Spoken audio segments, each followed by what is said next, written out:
Hémophilie B. Comment le facteur 9 nous protège-t-il? Le facteur de coagulation 9 est une protéine du sang impliquée dans le processus de coagulation. Lors d'une hémorragie, les différents facteurs de coagulation interviennent pour former un caillot sanguin, colmater la brèche et arrêter le saignement.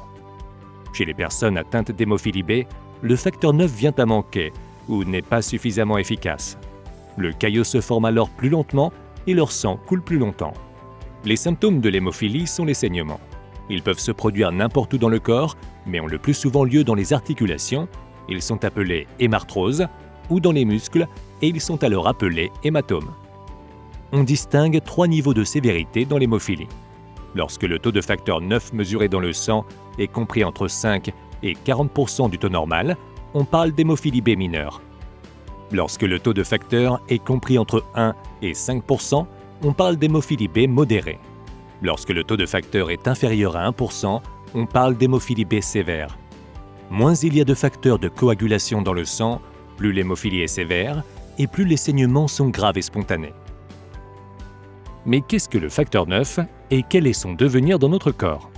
Le facteur 9 est une petite protéine qui, lorsqu'elle est injectée, ne reste pas longtemps dans le sang. Une grande partie, environ 75%, migre rapidement en quelques minutes à l'extérieur des vaisseaux sanguins et ce, dans tout l'organisme. Dans ce compartiment que l'on nomme extravasculaire, le facteur 9 se lie au collagène de type 4 et certaines études chez l'animal suggèrent qu'il contribuerait à l'activité hémostatique de plusieurs façons. Le collagène de type 4 est une protéine qui contribue à la structure de certains tissus de notre corps. Il se situe notamment dans la paroi de nos vaisseaux sanguins et dans nos articulations. Le facteur 9 lié au collagène de type 4 constitue une réserve dans la paroi des vaisseaux sanguins.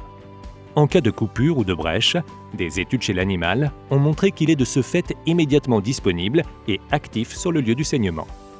Le facteur 9 occupe également une localisation stratégique dans les articulations. On le retrouve aussi bien libre dans le liquide synovial, le liquide présent autour de l'articulation pour la lubrifier, que lié au collagène 4 dans la membrane synoviale qui tapisse l'intérieur des articulations. Il a été démontré chez l'animal que le facteur 9 agit au quotidien contre les microsaignements qui peuvent avoir lieu dans nos articulations, prévenant ainsi l'évolution vers l'hémarthrose. Le facteur 9 extravasculaire pourrait donc contribuer au maintien de l'hémostase, même en l'absence de facteur 9 plasmatique. À ce jour, cela n'a été démontré que chez l'animal. Des études sont en cours chez l'homme. Le facteur 9 étant dans sa grande majorité présent à l'extérieur des vaisseaux sanguins, la mesure du taux plasmatique par une prise de sang ne reflète pas la quantité exacte disponible dans l'organisme. Une partie de l'activité de coagulation du facteur 9 se situe en réalité à l'extérieur du sang et, de ce fait, non mesurable. Des saignements peuvent se produire même lorsque les taux plasmatiques, c'est-à-dire la quantité de facteur 9 dans le sang, sont élevés. Aujourd'hui, il existe différentes approches thérapeutiques dans la prise en charge de l'hémophilie B. Parmi elles, des traitements dits substitutifs, qui consistent à administrer le facteur 9 manquant, sont proposés aux patients afin d'améliorer le fonctionnement de la coagulation.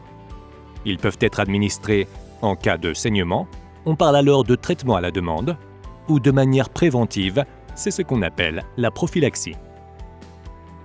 Certains facteurs 9 substitutifs ont été modifiés pour rester actifs plus longtemps dans l'organisme, on parle de facteurs 9 à demi-vie prolongée.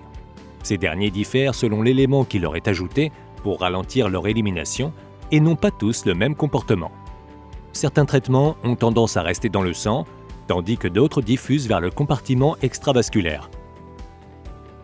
La prophylaxie consiste en des injections régulières de médicaments anti-hémophiliques et a pour objectif de prévenir le saignement avant qu'il n'ait lieu et ainsi protéger les articulations à long terme.